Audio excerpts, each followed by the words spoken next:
in the book of Colossians. We're almost done with the book of Colossians. As a matter of fact, we have tonight's class, and then we have Sunday morning's class, and that finishes it for Colossians. Ben actually finishes the class because he does Philemon 1 week from tonight, and that finishes the class. Our new quarter starts 1 week from Sunday. So remember what you signed up for so that you can be in the right class on that Sunday. If you're in my class, we're at the way back end of the hall, the far back by the back doors. That's where my class will be. Rusty's class, I have to look at the map to tell you where it's going to be. It's going to be back there somewhere, but I don't know which one it is. That may be subject to change because your class is pretty full and Phil's is not. So we assign classrooms based on how many people sign up. So a fuller class needs a larger room back there in the back. So that's all a week from Sunday, okay? So just remember what you signed up for and go to that class. Don't come in here in the auditorium. You'll be sitting in a mostly dark room and probably pretty lonely because there won't be anybody in here with you, and you'll wonder, did time change and I got here too early or what? I mean, the guys in the foyer will probably look at you strange or maybe usher you on down to the hallway, down to whatever class you're in. But we're getting close to the end of the quarter. Tonight we're going to talk about chapter 3, verse 15, and we're going to go down to chapter 4 and verse 1. So we're going to finish up chapter 3 and get into the first verse of chapter 4. If you're following along in your class plans and you're saying, well, that's different, yes, it is, because I'm going to attack chapter 4, verse 1 onto this class tonight and pull it away from the class on Sunday morning. I think it fits better with what we're talking about this evening. All right, so what I've given you all at the beginning of every class that I've done is a synopsis, so I'm going to do that this evening to get us started. A synopsis of Colossians 3:15 all the way down to chapter 4 and verse 1. Paul calls Christians to live under Christ's rule, filled with peace, gratitude, and His Word. Believers should worship sincerely, honor family responsibilities, work wholeheartedly, and remember that all service is ultimately rendered to Christ, who rewards faithful obedience. And so that's pretty much in a nutshell what we're going to look at as we look at these verses. There's a lot of similarities in this section of Colossians with another book of the New Testament. Anybody tell me what book that is? Just holler it out. Ephesians. Okay, Ephesians and Colossians are the twin epistles, and there's a lot of material here in Colossians that's going to sound an awful lot like the material in Ephesians, although the Colossians version of it, if you will, is a little bit shorter. It's not quite as in-depth as the Ephesians version of it. Paul writes both of these letters very close order to each other. So they're written very close together to two churches that are roughly in the same geographical area. Colossae is dealing with what's called the Colossian heresy, this false doctrine. Ephesus is not dealing with that. Ephesus has got its own things that's being dealt with, but there's so much in common between the two congregations that the epistles are sent, and they have a lot of similarities between the two. Again, going back to Colossians as a book, looking for a 3-word descriptive about what Colossians is all about. What would that 3-word descriptive be? Anybody but Ben. Ben does not get to answer this question. Preeminence of Christ. I heard 2 people say that. Good. No reason for Tom to come with the mic for a short answer like that, but everybody else remember that if you got a comment or a question, Tom's got the mic back there. Preeminence of Christ. That's what the letter is overall about. It's showing that Christ is above all. Okay, He is preeminent over everything. Very important for the Colossian Christians to understand because that gets to the heart of the heresy that they're dealing with. Okay, and so that's emphasized in the book, even if we don't always immediately see it. All right, let's go ahead and jump into the text then. Colossians 3:15 starting, and we're going to break this up into smaller sections as we typically do. And so verse 15, we have the peace of Christ in the heart. So verse 15, Paul writes this. He says, "And let the peace of Christ rule in your hearts, to which indeed you were called in one body, and be thankful." Now, didn't write it on the chart, but what's verse 14 about? What is Colossians 3:14 about? What's the big thing in that verse? It starts with an L, ends with an E. Holler it out loud so I can hear you. Love, okay? I do have my hearing aids in tonight, but for some reason y'all are mumbling. So, or maybe I need to turn them up, I don't know. Love, okay? So verse 14, we have this discussion of love. Love binds everything together, doesn't it? Well, that's what Paul writes in verse 14, that it does. And then in verse 15, he talks about the peace of Christ and the peace of Christ in the heart, that it should rule in the heart. So, verse 14 again, those who love one another should be at peace with one another. This is the peace of Christ. If we love each other as we should, there's going to be peace among Christians, okay? Love is that characteristic that when it is applied correctly is going to allow us to smooth out all of those difficulties that would cause a lack of peace. So when we have love as we should, then peace is going to follow. And he says it needs to rule in our hearts. I've got some verses up here. John 14 and verse 27, Ephesians 2:14, Philippians 4 and verse 7. We won't read all of those for the sake of time this evening, but I am going to ask for us to read a couple. And so, Tom, if you'll be ready to go to the folks that I pick on. I always start with my family. So, Ben, if you would take John 14:27, Ivana, if you would take Ephesians 2:14. Let's read those two verses. We'll skip, for our purposes this evening, Philippians 4:7. But you have the notes. Or you slide at any rate. So John 14:37, Ben? 27 or 37? 27. Okay. Peace I leave with you, my peace I give to you. Not as the world gives do I give to you. Let not your hearts be troubled, neither let them be afraid. Okay, so who's the one speaking here? Just holler it out loud. Jesus is the one speaking. There was an interesting thing written about the Romans. The Romans make a desert and call it peace.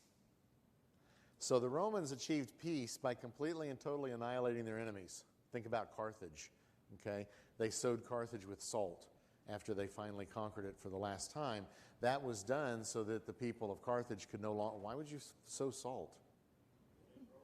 Can't grow anything, okay? So it would eliminate their ability to grow food.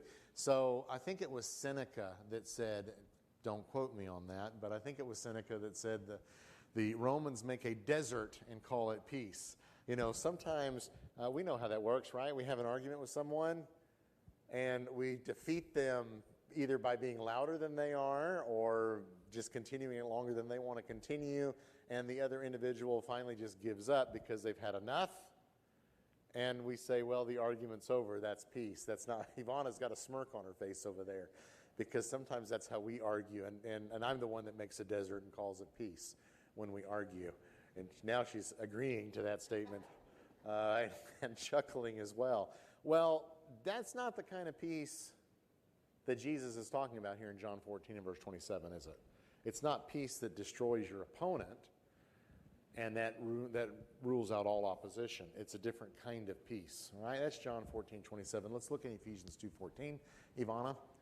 For he himself is our peace, who has made us both one and has broken down in his flesh the dividing wall of hostility. Okay, so the peace of Christ rules in our hearts, but Jesus himself, according to Ephesians 2:14, is that peace. He broke down the wall of hostility. The wall of hostility between who? Walls separate something from something else. Usually they separate people from other people, okay? So what's the dividing wall that Christ abolishes?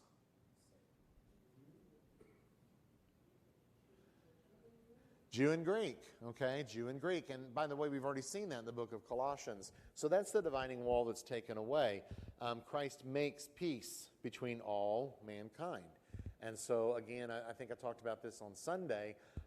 We have a very mixed congregation here. We're ethnically all over the board, as we should be, because the gospel of Christ is for everyone, and it shouldn't matter what our ethnicity is, what the color of our skin is.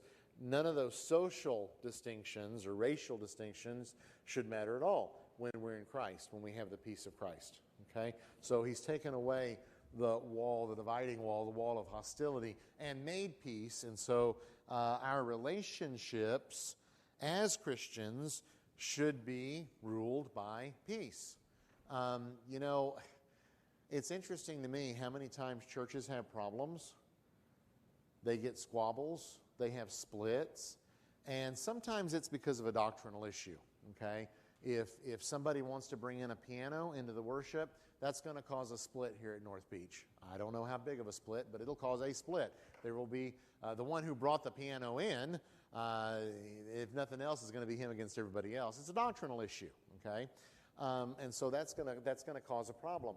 But I think far too often what happens with churches is they don't split over things like that. They split over things like, she offended me, he offended me. We just don't get along, and we can't make peace. And so before you know it, somebody leaves. Sometimes it's just the somebody that leaves, so I guess you couldn't technically call that a church split. Sometimes what happens is somebody gathers up other people around them to kind of take their side, and then you end up with a split, all right? Personalities that, quite honestly, are not being ruled by the love of Christ. They're not being ruled by peace. Paul says that the peace of Christ needs to rule in our hearts. Very important, because what is Colossae facing? What is the church in Colossae facing?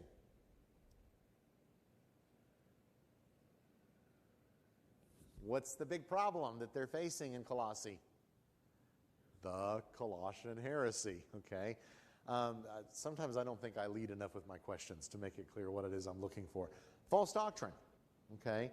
So they're facing false doctrine. As false doctrine might begin to make inroads in the church, that idea of relationships being ruled by peace is going to be really, really important, okay? When you deal with false doctrine when it's coming into the church, you need to deal with it strongly, but at the same time, you need to understand that sometimes people are led away in that, and it's not that they're trying to be led away in that, and so it may affect how we think about that and how we treat them. So he says, let the peace of Christ rule in your hearts, to which indeed you were called in one body. And I love this very last phrase of the verse, and be thankful. Okay? And be thankful. Paul talks about thankfulness quite a bit in his letters. Okay? So we see this idea of thankfulness. We see it in the book of Romans, in Romans chapter 1. What was one of the problems for the Gentiles? Why did they go so far from God? Because they weren't thankful. They didn't give God thanks, okay? And so that as they're not acknowledging that thanks, as they're not acknowledging who God is and what God has done, they move farther and farther away from God, and you see where that ends up in Romans chapter 1. Thankfulness is important in the Scriptures. We should be thankful to God. We teach our children this, don't we? If someone gives them something, we say thank you. I was with James a couple of weeks ago in the Lowe's. We walk in out there by us, and we walk in the door, and there's a lady there, and she's handing out stickers. Not to me. She's not giving me a sticker. She's giving stickers to the kids. And so James walks in, and she reaches in her pocket and pulls out these stickers, and she gives one to James. Do you think James automatically said thank you? Ben shakes his head no. He did not. So I had to stop him and said, what do we say, James? You need to say thank you. Because children have to be taught that. Okay? It doesn't come naturally to them. It's not something that they're just born doing. So we teach them, because that's considered good behavior, good manners. All right? Thankfulness in the life of the Christian is more than just good manners. It's about an attitude of the heart. It's about understanding who God is and what God has done. So let the peace of Christ rule in your hearts. Be thankful. Verse 16 then, let the word of Christ dwell in you richly, teaching and admonishing one another in all wisdom, singing psalms and hymns and spiritual songs with thankfulness in your hearts to God. All right, now if that verse sounds really, really familiar, it should, because it has a parallel. It's parallel to Ephesians chapter 5 and verse 19. Ephesians 5:19 talks about singing as well. Colossians 3:16 talks about singing. As a matter of fact, these two verses are two of the really important verses that we go to when we talk about the fact that in Christian worship we do what? We sing, okay? And so we look at both of those verses. So again, the twin epistles, these parallel epistles, both of them talk about this in the letter. And they're relatively short epistles, right? How many chapters does Ephesians have? 6. How many chapters does Colossians have? 4. So they're relatively short books. And in both of those books, we see a verse about singing. Singing, Paul tells the Colossians, is a means, not the only means, but it is a means or vehicle for teaching and admonishing. Specifically, Paul talks about psalms and hymns and spiritual songs. That covers the entire map, if you will. We talk about psalms, what are we talking about? The Psalms, okay? We have the Psalms in the Old Testament. Good. Whoever said that, was that Adela? No, it was Gwen. Okay, I knew it came from that direction over there. We're talking about Psalms. We've got a whole song book in the Old Testament, don't we? The book of Psalms, 150 of them there. And there are some Psalms sprinkled elsewhere in the Old Testament as well. So we actually have more than 150. What is the one song we sing, probably the most well-known psalm that we sing in worship? Psalm 23, the Lord is my shepherd. We actually have two versions of that song in our song books, okay? But there are others as well. There is a religious group, and boy, I couldn't tell you their exact name. They're Reformed of some sort. They believe that the only songs you should sing in worship are the Psalms. And they have approached that in a very novel way. They have metered every psalm in the book of Psalms to 4 different melodies. If you learn those 4 melodies, you can sing every one of the 150 psalms, which, by the way, are the only songs in their songbook.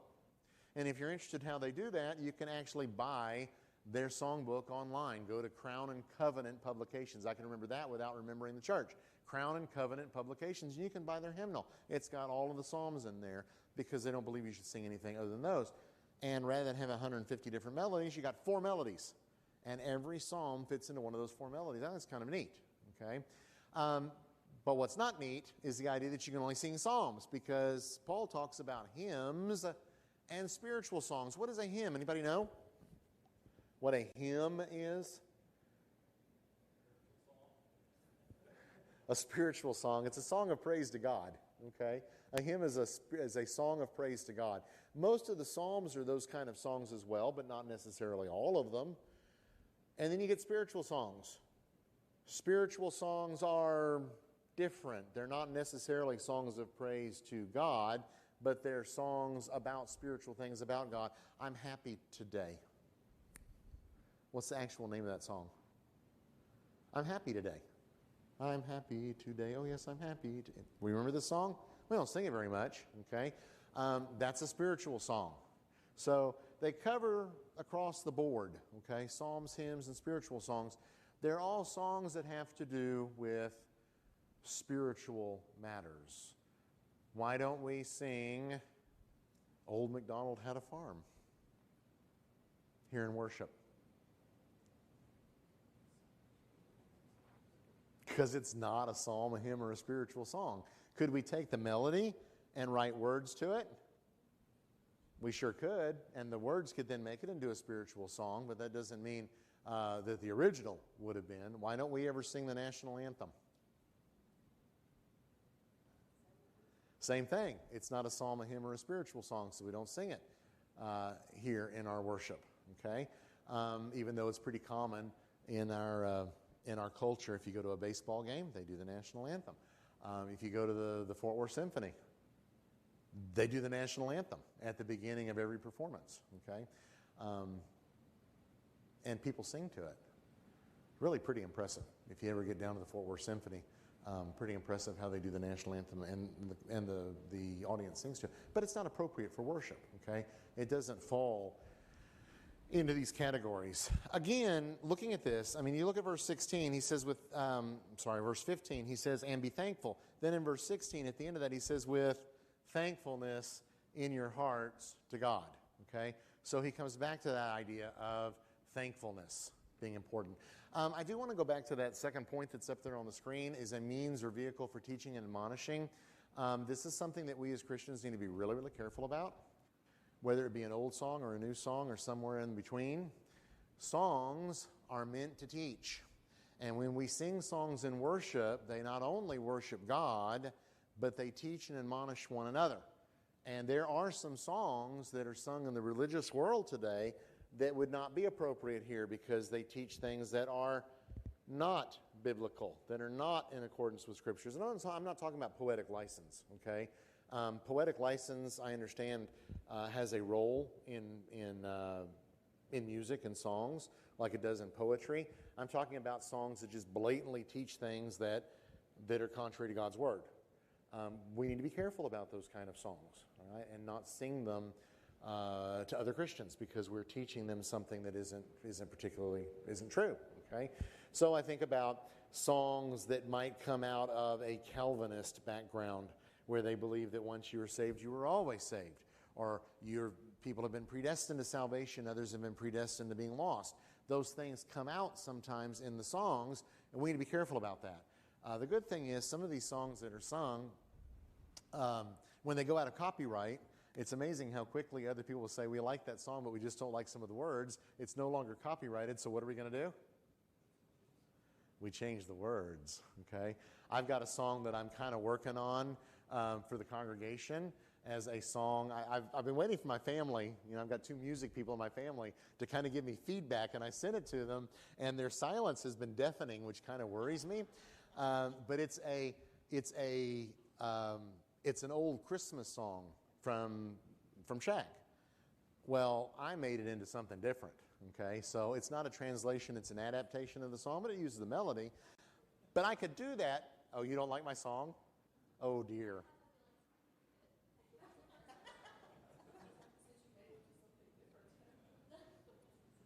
Wow. I feel very heavy tonight. Wow. Okay. And nonetheless, I'm waiting for my family to sign. I'm going to skip my family. I'm going to go straight to Stacy. Hey, Stacy, have a look at this. All right, our other local musician. Just going to skip my ungrateful children. No, but it's not under copyright, so I could make it what I wanted to make it. So I didn't just translate it; I adapted it because that's what I wanted to do. So when we have songs that come out of denominational backgrounds, sometimes when they go out of copyright, people then change the words to make them scriptural. So the song that might be sung in a Calvinist church, we might sing the exact same song here, but we might sing it with different words. Singing is important. It's addressed in Colossians. It's addressed in Ephesians, okay? It's not just praising God, but it is teaching one another. And so we need to be careful with the songs that we sing. I recently, in a sermon, talked about the song Night with Eben Pinion. And I asked the audience, I said, well, how many of y'all know what Eben Pinion means? And there were like 2 people that raised their hand. And my follow-up question would be, then why do we sing it? If we don't know what it means, why do we sing it? Oh, you looked it up. Okay. We get some interesting phrases. It's black wings. Black wings. Night with black wings. So you picture nighttime as a black bird, if you will. Very poetic. Highly poetic. So poetic, in fact, that people living in 2026 America, for the most part, have no idea what it means. And yet the book comes out and we sing the song, Night with Eben Pinion, brooded o'er the veil. It's a great song, by the way. Might be in need of an update. And since clearly my family doesn't think I'm any good at updating songs, I will leave that to someone else to take care of, to update a song like that, so it becomes something that we understand. Because if I'm singing Night with Eben Pinion, and I'm in the pew behind Linda, and I'm singing that, and I'm supposed to be teaching and encouraging her, but she has no idea what it means either, what are we accomplishing? Not much of anything, okay?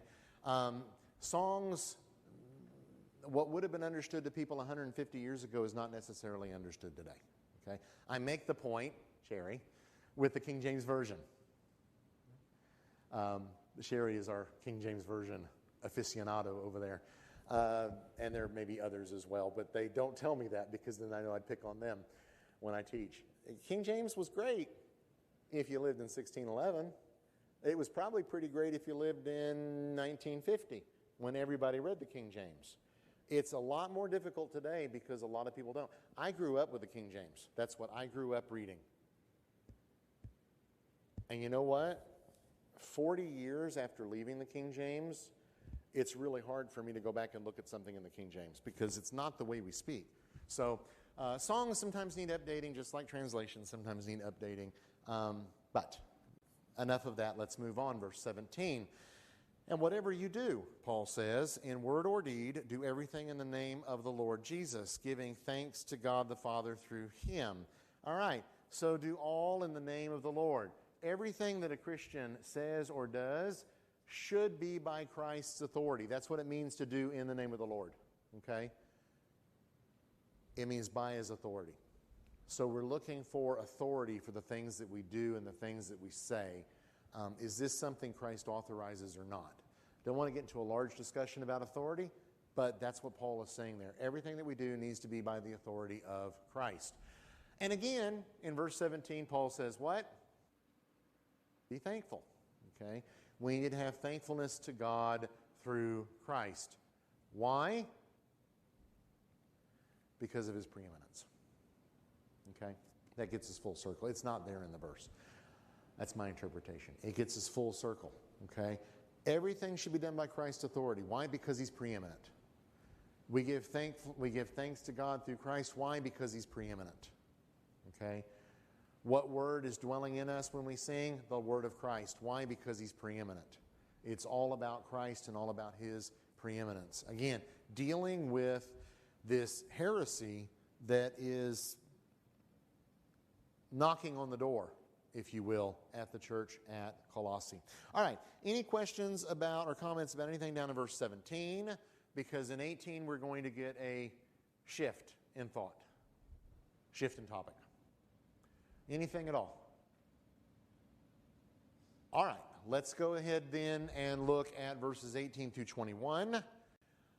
We have a short discussion of Christ's lordship in the home. So remember, he said what? Whatever you do in word or deed, do everything in the name of the Lord Jesus.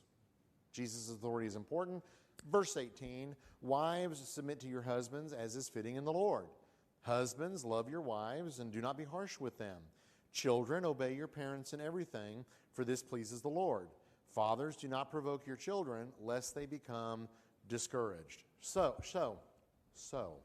this is a shorter version than its parallel in Ephesians 5, 22 through 6, verse 4. Ben taught that section, and I sat in the audience, and Ben was expecting all sorts of discussion. I was expecting all sorts of discussion, and there wasn't any, which was surprising to Ben and quite honestly kind of surprising to me, because there's a whole lot of place in here, I think, for discussion. Well, we'll see. These verses here in Colossians can be broken down into a series of 4 statements that describe 2 mutual relationships. So, let's pull those up. Wives are to submit to their husbands. Husbands are to love their wives and not be harsh with them. It's a couplet. This is what wives do in relation to the husbands. This is what husbands do in relation to the wives. Before I talk about children, I want to talk about wives and husbands. So what is that all about? Do I need to ask provoking questions to get some discussion going here? Maybe not too much discussion for the sake of time.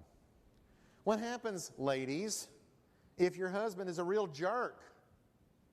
He's really a foolish fellow. He does all sorts of stupid things. Really stupid things. I know, you're not supposed to say stupid.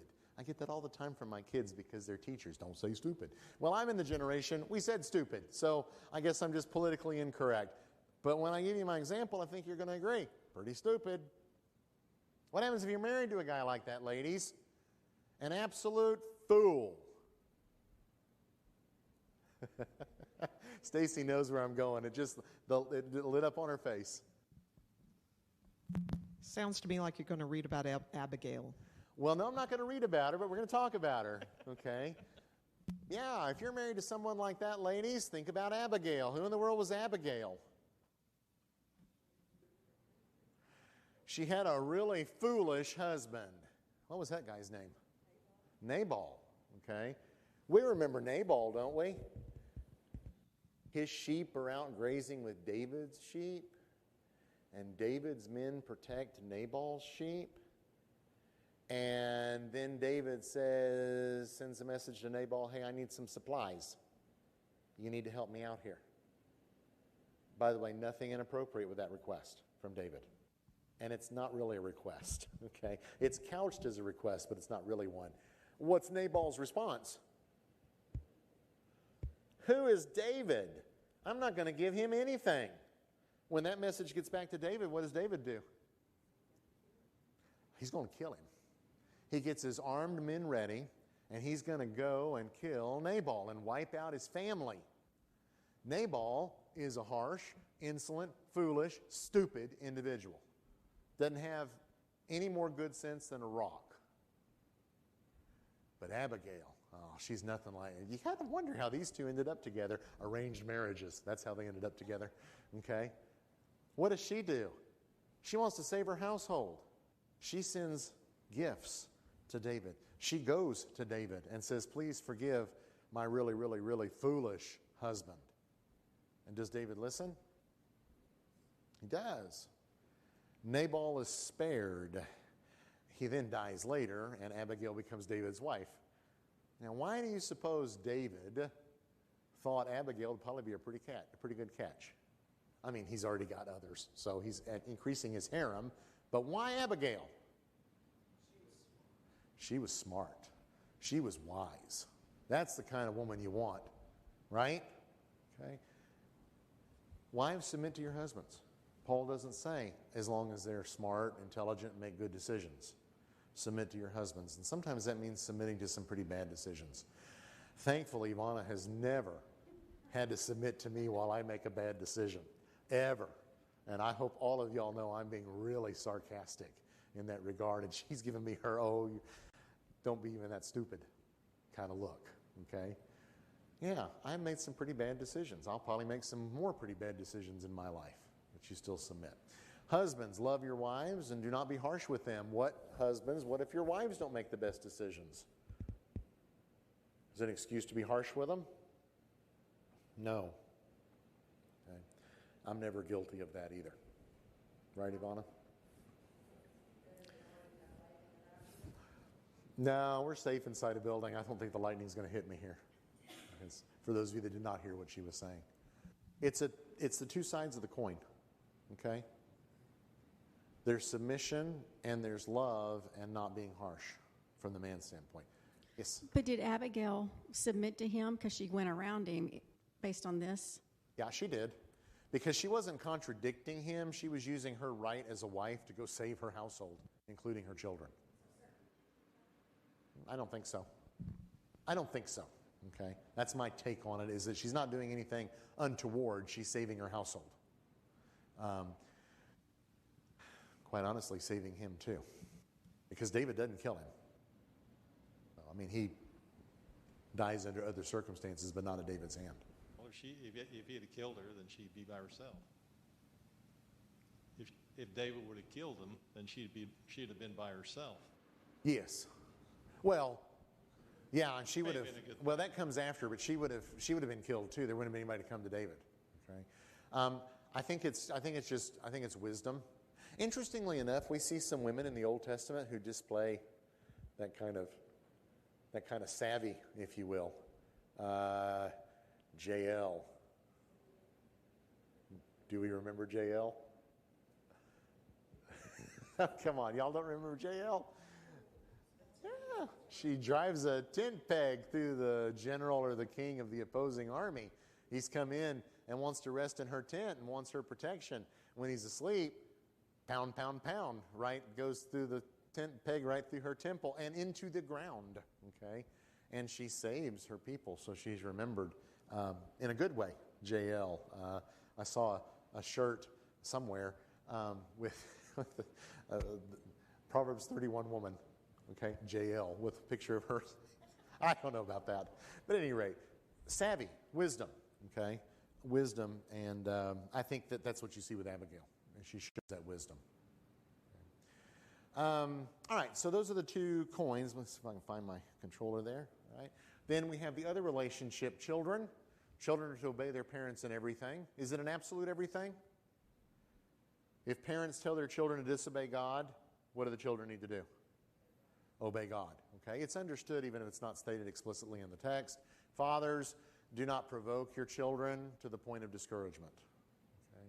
So it's not don't discipline your children. That's what my kids would throw at me when they got older. They didn't do it when they were real little. They did it when they got older. You're provoking me. No, I'm not. I'm disciplining you. There is a difference. Okay? Did I ever provoke my kids? Probably. But I bet they don't remember it, and I don't remember the exact occasion either. But I'm sure there were times when I was not a good father. I know there were times when I was not a good father. Okay, not I think, I know. But we're given here two sides of the coin. Children, obey your parents. Fathers, don't provoke your children. Don't discourage your children. You can look at the parallel in Colossians to see how those are fleshed out a little bit more over there. Then as we continue on, I didn't get much discussion out of y'all, but that's okay. Let's continue on. Bondservants, verse 22. This gets us down to chapter 4, verse 1. Bondservants, obey in everything those who are your earthly masters, not by way of eye service as people pleasers, but with sincerity of heart, fearing the Lord. Whatever you do, work heartily, as for the Lord, not for men, knowing that from the Lord you will receive the inheritance as your reward. You are serving the Lord Christ. For the wrongdoer will be paid back for the wrong he has done. There is no partiality. Masters, here we have a very unfortunate chapter break. Masters, treat your bondservants justly and fairly, knowing that you also have a master in heaven. So the relationship here is talking about Christ's lordship in our work. We have bondservants and slaves and masters. Now, bondservants are slaves. They are not employees. An employee can leave at their discretion, right? I don't like working at North Beach. I can give North Beach my notice and I can leave. And they're not going to chain me to a wall and make me stay. You work in a job. If you decide you don't like what you do and you're tired of doing it, you can give notice and leave. And no one's going to chain you in a dungeon to make sure that you're still there. The relationship that's discussed here is not a voluntary relationship. Slaves did not have that freedom. Okay? Slaves were the property of their masters. And a lot of Christians in the first century were slaves. We'll say this, for whatever it's worth, slavery in the first century was not racial. Our experience with slavery here in the United States is racial. Plain and simple. Okay? There is but one, well, actually two. There are two races that were enslaved in the history of this country. One were the Native Americans. That may surprise you. Native Americans were actually shipped back to Europe as slaves. They were also shipped down to the Caribbean as slaves. And then the Spanish discovered that shipping Native Americans down to the Caribbean to work as slaves when all the natives on those islands happened to be related to these people probably wasn't a very good idea because they'd escaped to them. That opened the door for the explosion of the African slave trade, because bringing people from Africa meant it was much harder for them to escape. By the way, when they did escape, anybody know where they went? When African American slaves escaped in the early days of the colonies, do you know where they went? They went to the Native Americans. The Indians generally welcomed them in, okay, among them. So our history is very racial. Slavery was racial in America. White people were not slaves. We were indentured servants, 7 years of service, and then you were free. We were not slaves, okay? In the Roman world, slavery was not racial. Slavery was, we conquered you in war, so now you're our slaves. Slavery was, you got into too much debt and couldn't get out. Among the Jews, if that happened, you could be enslaved for a while, but at the year of Jubilee, you were freed. No such year existed among the Romans. So if you got into debt and you became a slave to a Roman, you were just a slave from that point forward. Romans had absolute rights over their slaves. They had the right of life and death. A Roman could kill their slave, and it was their business. The government didn't step in on that. Nobody cared. Nobody got involved. But it was not racial, okay? But it was servitude. It was slavery. And you didn't get out of it unless you bought your freedom or your master chose to free you, okay?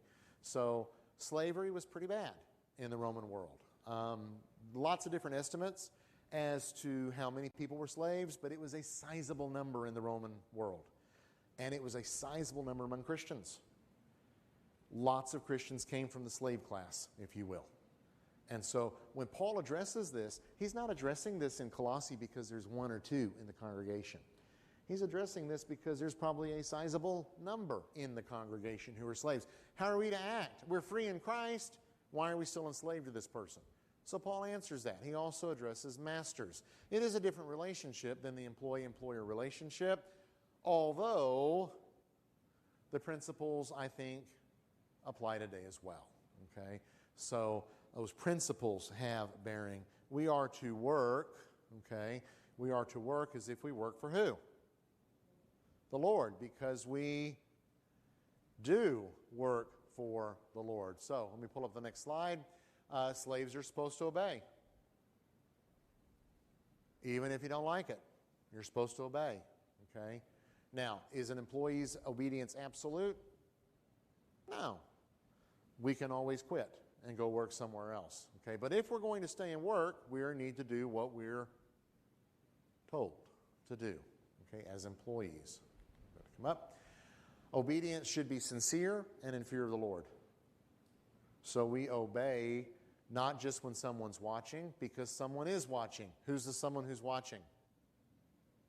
God is watching. Okay? And so we work in that regard. It is a work ethic, if you will. Sometimes people talk about the Protestant work ethic. There's a biblical work ethic here, and that is we need to remember that we actually work for God. Okay? So that's the point there. Slaves are working in reality for God, not for their earthly masters. That's going to be really, really important because of what Ben's going to talk about a week from tonight. Because the book of Philemon addresses this specific issue. Because Philemon owned a slave. Who was the slave? Onesimus. And so Paul's going to address that in the letter that goes right along. It's carried by the same individual as Colossians. Okay? Wrongdoers are going to be punished. Okay, this is serious stuff, if you will, and Paul wants Christians to take it seriously. Now, the same principle applies. If a slave was commanded to do something contrary to God's word, were they obligated to obey that? No, just as a wife was not if her husband did. Okay, just as children were not if their father ordered them to or commanded them to. The ultimate authority is God. Whatever you do in word or deed, do all in the name of our Lord Jesus. Okay? He's the ultimate authority. But it does affect how we work. I've made the statement from the pulpit. Okay? Stephen works a holy job, doesn't he? He's a preacher. That's real spiritual work, right? Yeah, it is. John, you manage a restaurant, correct? Is that spiritual work? I would say yes, it is. Because how John deals with the people that he encounters every day and the people that work with him will determine how his light shines as a Christian. In reality, you have a boss that works over you, but in reality, your boss is God. Okay? Ben, Adela, you're both teachers. Emma, you're teachers. Okay? Is that spiritual work? Absolutely. Sometimes we have this idea about what we do, that the only real spiritual work is done by the preacher. And maybe we get the elders in there as well, but nobody else does. If we would recognize the jobs that we do as our calling in life where we can let the light of Jesus shine, I suspect we would think differently about our jobs than we often do. We might approach them differently as well. I don't know. But Christ is Lord in our work. All right, last slide before I let you go. Masters should treat their slaves justly and fairly. Okay? Here's a question for you. I just said there were Christians who were slaves. Were there Christians who were masters as well? Yes, there were. We would look at that as 2026 Americans and we would say, how in the world could a Christian own slaves? Maybe Ben's going to talk about that with Philemon. Philemon's a slave owner who is a Christian. It's addressed. Paul doesn't say free your slaves. I want to say something, and I don't want anybody to misunderstand what I'm about to say. In the Roman world, freeing your slave was not always the best thing you could do for them. Because while they were in your household, they had a certain amount of security. Thrown out of the household, that security disappeared.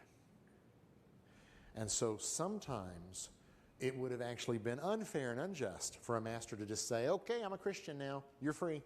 Go do what you want to do. What am I going to do? I've been serving you all these years, ever since I was a child. What am I going to do? Okay?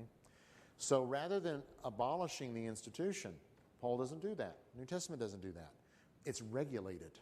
Okay? So masters, Christians, you've got slaves. Treat your slaves justly and fairly. What if your slaves aren't Christians? Treat them that way anyways. What if they're Christians? Wait for next Wednesday night. That'll be addressed in Philemon. Okay? And masters should remember that there is a master in heaven. Okay? Now, let's say this about slavery just before we finish. Okay? Just give you a heads up. Sunday morning, finish out the book of Colossians. It's verses 2 through 18. I think my take. The New Testament doesn't come along, Jesus doesn't come along, the apostles don't come along to abolish this institution. By the way, they didn't come along to establish democracy either. They all lived under a ruthless Roman emperor. And they were told to honor the king. Okay? But I do think that as Christian principles took hold, slavery would disappear. And in fact, when you look at Roman history, guess what did happen? It disappeared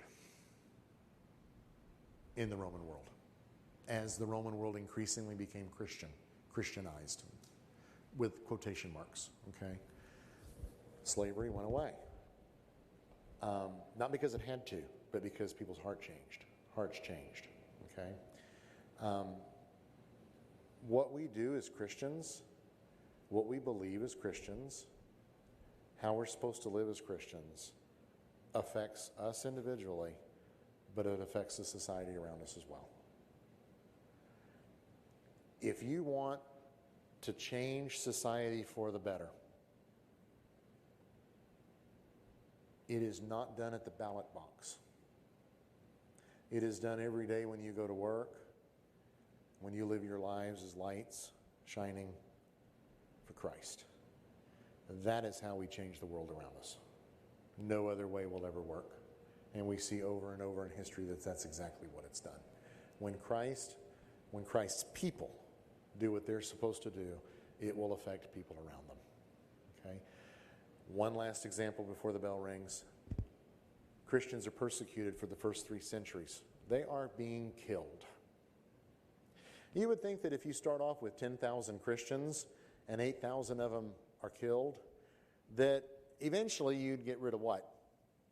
You'd get rid of all the Christians, right? There wouldn't be a church anymore. That's what the Romans thought they were doing. But it seemed like every time they killed one, it's like whack-a-mole. 2 more pop up over there. And if we kill them, now there's 4 over here. Because that's what the church did. It grew and grew and grew, in spite of the fact that it was illegal and in spite of the fact that people were dying for their faith. That's the power of Christ in our lives. Let's let him live in our lives. All right, appreciate y'all's attention this evening. Rest of the book of Colossians for Sunday morning, and then it's going to be over to Ben next Wednesday night. Thank y'all.